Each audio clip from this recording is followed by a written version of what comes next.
one or two things that you can immediately apply. Take more chances, play, cut it in half. Have a not-to-do list, great.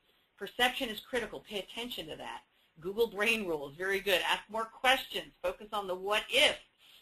Saga to daily activities. It's a great model for just framing up, what do I need to be doing in this moment?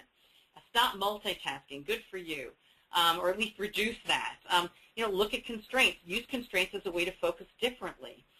Incorporate what if into every aspect. Actually look at the 4 Qs. Think outside my comfort zone. That's a great one. And, I have a great mentor who said to me once when I was complaining, Ann, I'm glad you're uncomfortable. And I said, why? And he said, because discomfort is a sign of learning. You should be excited about it. Map out relationships. That's great. Turn barriers into assets. Reduce the multitasking. That's probably pretty realistic.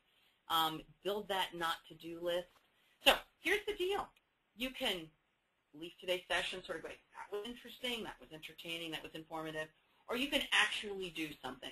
I suggest one of the best ways to think about how you can help other leaders do this is to apply it yourself.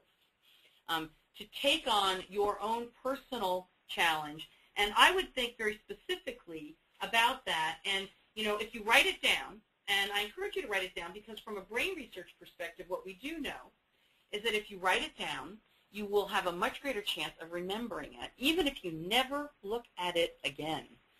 I suggest that what you think about is what those greatest barriers might be, and then how can you apply what we know about thinking in the brain. You can download the handout from the session. Any other questions that you might have that we haven't had a chance to answer, we'll make sure to do as a follow-up. You've got a full version of the handout in full-page format, and then some great white papers that